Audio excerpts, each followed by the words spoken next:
तो hello guys, कैसे आप सभी लोग। आप सभी का स्वागत है हमारी YouTube channel easy study for students में। तो गाइस, आज की वीडियो में हम चैप्टर 2 देखने वाले हैं, पोलिनोमियल्स, जो कि आपका क्लास 9th और क्लास 10th दोनों में है। अगर क्लास 9th में आपने इसे पढ़ा नहीं है ये चैप्टर, तो इस क्लास 10th में आप इस चैप्टर को ढंग से पढ़ लो। और अगर आपने क्लास 9th में ये चैप्टर ढंग से पढ़ा है तो क्लास 10th का आप 70% ये चैप्टर समझ चुके हो, आप ये सोच लो। तो गाइज, आज की वीडियो में हम चैप्टर 2 का पोलिनोमियल्स के कुछ ऐसे क्वेश्चंस और कुछ ऐसी चीजें समझने वाले हैं जो कि आपसे ज्यादातर टीचर्स पूछेंगे या फिर लोग आपसे पूछ सकते हैं और वो अगर आपने सीख लिए तो आप क्वेश्चन को भी आसानी से सॉल्व कर सकते हो। और वीडियो भी छोटे होने वाली है, मैं जल्दी से आपको सारी चीजें बता दूंगा। तो इस वीडियो के लिए एक लाइक कर देना, हमारे चैनल को सब्सक्राइब कर देना, बेल नोटिफिकेशन कॉल पे सिलेक्ट कर देना, जिससे कि आने वाली मजेदार स्टडी रिलेटेड वीडियो आपको मिल सके। तो चलो इस वीडियो को शुरू करते हैं। पहले तो आपको ये पता होना चाहिए पोलिनोमियल्स का मतलब क्या है और पोलिनोमियल क्या है। तो आपको मैं बता दूं, पोलिनोमियल जो है वो ग्रीक लैंग्वेज का वर्ड है। जैसे ग्रीक लैंग्वेज क्या है आपको पता नहीं है तो मैं आपको बता देता हूं। जैसे कि इंग्लिश और हिंदी लैंग्वेज है, वैसे ये ग्रीक लैंग्वेज है, उसका वर्ड है, ठीक है। दो शब्दों से मिलके बना है ग्रीक लैंग्वेज के, पोली प्लस नोमियल। तो इन दो शब्दों से मिलके पोलिनोमियल बना है। और पोली का मतलब होता है इंग्लिश में मैनी, और नोमियल का मतलब होता है टर्म्स। तो इनका मतलब, मैनी का मतलब तो आपको पता होगा, बहुत, एक से ज्यादा, दो से ज्यादा, बहुत सारे, ठीक है, बहुत। और नोमियल का मतलब होता है टर्म्स, टर्म्स का मतलब होता है पद, ठीक है। तो पद क्या है, आप भी एक पद हो, यहाँ पर चेयर रखी है वो भी एक पद है। अब पद मैं आपको बता देता हूँ, क्योंकि हमें पता है कि वो क्या है, तो वो उसका पद है। अब स्टूडेंट्स हो तो हमें पता है आप स्टूडेंट्स हो, तो आप भी एक पद हो, ठीक है। तो इसका मतलब हिंदी में पोलिनोमियल का मतलब हुआ बहुपद। तो पोलिनोमियल को हिंदी में क्या कहते हैं, बहुपद, ठीक है। अब हम देखने वाले हैं some important mathematical terms, mathematicals के कोई इंपोर्टेंट टर्म्स देखने वाले हैं पोलिनोमियल चैप्टर के। तो आपको पता होना चाहिए वेरिएबल्स क्या होते हैं। तो मैं आपको बताता हूं इसकी डेफिनेशन जो है, anything which can change with respect to time known as variable. कुछ भी चीज जो समय के अनुसार अपने आप में परिवर्तन लाती है उसे वेरिएबल कहते हैं। अब मैं इसका एग्जांपल देता हूं जिससे कि आप अच्छे से समझ जाओ।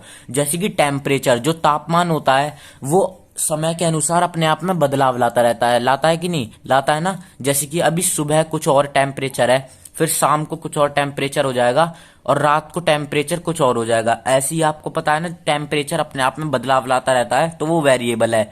तो मैथ में हम डिनोटेशन कैसे करेंगे उसकी, मतलब कैसे हम उसको बताएंगे क्या होता है वेरिएबल। इंग्लिश स्मॉल अल्फाबेट्स, जैसे कि x y z p q r t ETC जो यूज होते हैं, ठीक है। जैसे कि एक्स वाई जेड, ये सारे वर्ड जो हैं यूज होते हैं इंग्लिश के, तो इनको हम वेरिएबल कहते हैं।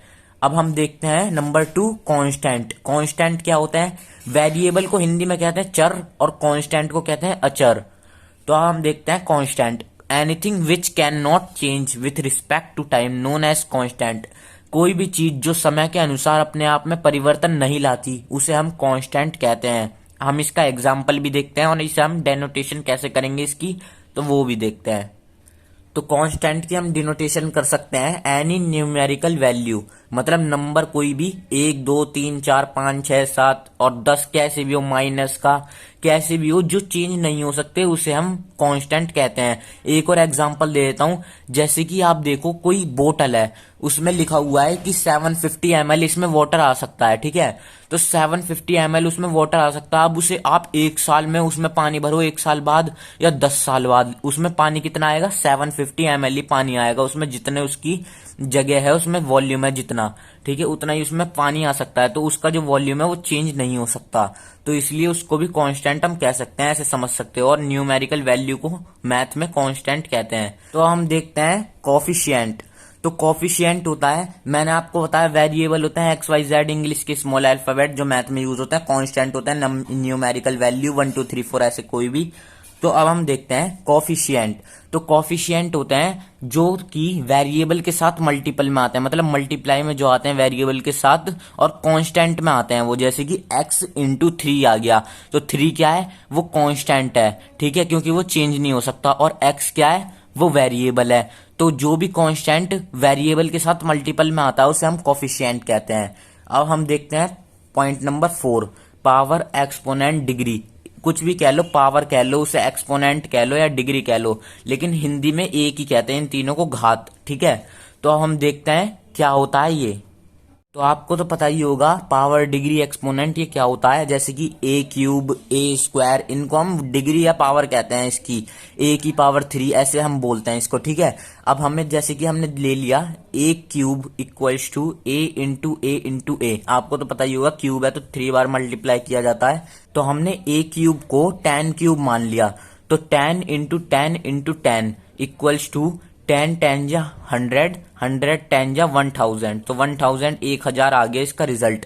तो जो हमने करा था, जो हमने क्यूब निकालना था, उस वैल्यू को हम कहेंगे एक्सप्रेशन, ठीक है। और जो हमारा निकल के आया है, जिसको हमने निकाला है, उसको कहेंगे एक्सपेंशन। ये इक्वल्स के बाद आया है जो एक्सपेंशन, और इक्वल्स से पहले जो था एक्सप्रेशन, ठीक है। तो ए क्यूब क्या है, एक्सप्रेशन है, और ए इंटू ए क्या है, ये एक्सपेंशन है, ठीक है। तो ये समझ लो आप। अब हम देखते हैं ऑपरेशन लास्ट। तो operation addition, subtraction, multiplication, division, तो ये होता है ऑपरेशन। अब हम देखते हैं कुछ इंपोर्टेंट क्वेश्चन और कुछ इंपोर्टेंट चीजें। तो हम कैसे पोलिनोमियल को लिख सकते हैं ये देखते हैं। तो हम पोलिनोमियल को लिखते हैं पी ऑफ एक्स, मतलब पी ब्रैकेट में एक्स इक्वल्स टू, और उसके बाद हम पोलिनोमियल जो भी हमें दिया गया है उसको लिखते हैं, ठीक है। जैसे कि पोलिनोमियल को हम लिख सकते हैं a x square plus b x plus c, ठीक है। तो ए एक्स स्क्वायर पहले 2 थी उसकी पावर, प्लस फिर बी एक्स, मतलब फिर एक्स की पावर 1 हुई, कुछ नहीं है तो पावर, उसके बाद प्लस फिर सी, फिर पावर खत्म हो गई। तो ऐसे हम पोलिनोमियल को लिख सकते हैं। और पोलिनोमियल को हम ऐसे भी लिख सकते हैं p of x equals to 3x और p of y equals to 5y plus 1, ऐसे भी हम इसको लिख सकते हैं। तो हम देखते हैं zeros of the polynomial. Polynomial के जीरोस क्या होते हैं। तो ए numerical value of variable of its polynomial which give the result 0। एक न्यूमेरिकल वैल्यू वो हमें वेरिएबल की जगह, एक न्यूमेरिकल वैल्यू वो हमें पोलिनोमियल का रिजल्ट 0 निकाल के देती है। हम 0 कैसे निकाल सकते हैं पोलिनोमियल का, ये सीखते हैं। तो पहले तो हमें क्वेश्चन दिया है 3x प्लस 6, तो पहले हम लिखेंगे p of x equals to 3x plus 6। उसके बाद हमें एक न्यूमेरिकल वैल्यू लिखनी है वेरिएबल की जगह, जिससे कि ये 0 हो जाए पूरा काट के। तो हम क्या करेंगे, -2 हमने रख दिया x की जगह, वेरिएबल की जगह हमने एक कांस्टेंट वैल्यू -2 रख दी, इक्वल्स टू 3 ब्रैकेट में x की जगह हमने क्या माना था, -2 माना हमने x की जगह। तो ब्रैकेट में -2, क्योंकि माइनस का इसलिए ब्रैकेट में आ गया, प्लस का निशान, फिर 6, ठीक है, इक्वल्स टू 3 2 जा 6, माइनस का साइन है तो माइनस का साइन, प्लस 6। तो माइनस और प्लस को हम एक दूसरे से काट देंगे, तो वैल्यू क्या आई हमारी, 0 रिजल्ट निकल के आ गया हमारा। तो इस पोलिनोमियल का जो 0 है वो क्या है, इस पोलिनोमियल का 0 है -2, क्योंकि हमने -2 जब रखा x की जगह तो हमें 0 मिल गया। तो हम देखने वाले हैं how do we find the zeros of the quadratic polynomial. तो क्वाड्रेटिक पोलिनोमियल क्या होता है, जिसकी हाईएस्ट जो पावर है, मतलब घात जो हाईएस्ट, वो होगा स्क्वायर, मतलब 2 होगा। सबसे हाईएस्ट पावर क्वाड्रेटिक पोलिनोमियल की 2 होती है। 2 से ज्यादा क्वाड्रेटिक पोलिनोमियल की पावर नहीं होती है। और जो ए क्यूब होता है वो होती है क्यूबिक पोलिनोमियल। तो क्वाड्रेटिक पोलिनोमियल होती है जिसकी हाईएस्ट पावर 2 होती है, मतलब स्क्वायर लिख सकते हैं जो हम। तो सबसे पहले तो हम कैसे इसको लिखते हैं, आपको मैंने बताया था कैसे हम लिखते हैं पोलिनोमियल को, p of x equals to a x square plus b x plus c. सबसे पहले 2 थी इसकी हाईएस्ट पावर, फिर 1 बनी, फिर खत्म हो गई, ठीक है। तो जो ए एक्स स्क्वायर है, इसको हम फर्स्ट टर्म को कहेंगे स्क्वायर टर्म। अब प्लस करके जो बी एक्स लिखा हुआ है इसको हम कहेंगे मिडिल टर्म, क्योंकि बीच में, और सी जो लिखा हुआ है इसको कहेंगे हम कांस्टेंट टर्म, ठीक है। अब मैं आपको एक इंपॉर्टेंट चीज बताता हूं, जैसे कि हमने ये लिख दिया p of x equals to a x square plus b x plus c. अब इसके हमें फैक्टर्स करने हैं। तो फैक्टर्स हम कैसे करेंगे, सबसे पहले तो इसकी हाईएस्ट जो पावर है वो 2 है, क्योंकि ये क्वाड्रेटिक पॉलिनोमियल है, यहाँ पर लिखी हुई है 2 हाईएस्ट पावर, उसके बाद 1 फिर 0, ठीक है। तो यहाँ पर 1 है, 2 है इसकी हाईएस्ट पावर, तो इसके फैक्टर जो होंगे वो ज्यादा से ज्यादा 2, इसके ज्यादा 2 से ज्यादा फैक्टर नहीं किए जा सकते, क्योंकि इसकी हाईएस्ट पावर 2 है। तो इसके फैक्टर करेंगे तो इक्वल्स टू 0। अब हम फर्स्ट फैक्टर को कहेंगे अल्फा से डिनोट करेंगे, सेकंड फैक्टर को हम बीटा से डिनोट करेंगे। तो आप बोलोगे कि अल्फा बीटा क्या होता है, तो अल्फा बीटा भी ये ग्रीक भाषा के वर्ड हैं, ठीक है। जैसे कि मैंने आपको बताया पोली प्लस नोमियल ये ग्रीक भाषा के वर्डों से मिलकर बना है, वैसे ही अल्फा और बीटा भी ग्रीक भाषा के वर्ड हैं, ठीक है। तो हम इसे क्या करेंगे, find the zeros of the quadratic polynomial. अब एक क्वाड्रेटिक पोलिनोमियल हमें दिया गया है, अब इसके हमें जीरोज निकालने हैं। तो किसी भी पोलिनोमियल के जीरोस कैसे निकाल सकते हैं? तो पहले हमें क्वेश्चन दिया p of x equals to x square plus 5x plus 6। तो सबसे पहले हमें क्या लिखना है? आपको फैक्टर करने आने चाहिए, तभी आप इसको सीख पाओगे। मैंने एक फैक्टर की वीडियो डाली है, तो उसको देख लेना, जिससे कि आपको फैक्टराइजेशन आ जाएंगे। तो सबसे पहले तो एक्स स्क्वायर प्लस, अब आपको 6 के मल्टीप्लाई करनी है इधर, तो यहाँ पर 1 है तो 6 1 जा 6 हो जाएगा। तो अब हमें ऐसी कुछ संख्या ढूंढनी है जिसको मल्टीप्लाई करने पर 6 आए और प्लस करने पे 5 आए। तो क्या होती है वो? 3 2 जा 6 और 3 और 2 5 होते हैं, ठीक है। 2 3 जा भी लिख सकते थे, लेकिन पहले बड़ी संख्या लिख सकते हैं, तो हम पहली बड़ी संख्या लिखते हैं ज्यादातर, ठीक है। तो x square plus 3x plus 2, इसकी 5 की जगह आ गया प्लस 6।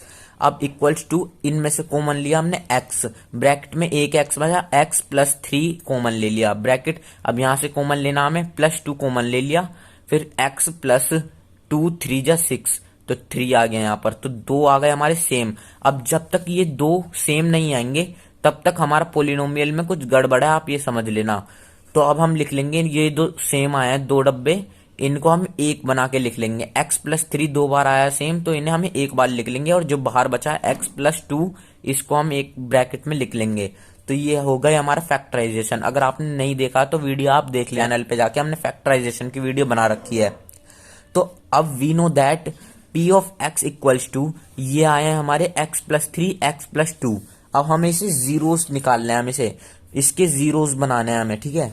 तो let p of x equals to 0। अब यहाँ पर हमारे जो p ऑफ x, ये क्या निकल के आए? x प्लस 3 x प्लस 2, इनके हमें जीरोस करने हैं।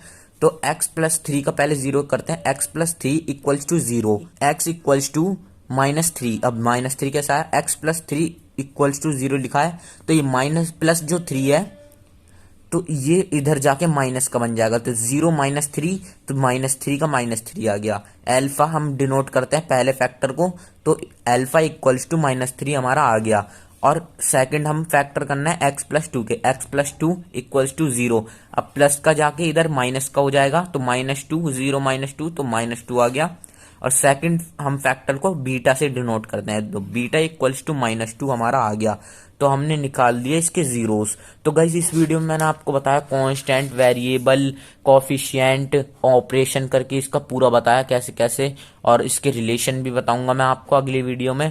और गाइस अगर आपको अगला पार्ट चाहिए इसका, तो कमेंट करके जरूर बता देना, जिससे कि आपका ये चैप्टर पोलिनोमियल क्लियर हो जाएगा। तो गाइस आज की वीडियो में इतना ही। वीडियो पसंद आई हो तो लाइक कर दें, हमारे चैनल को सब्सक्राइब कर दें। मिलते हैं अगली वीडियो में, तब तक के लिए जय हिंद, बाय बाय।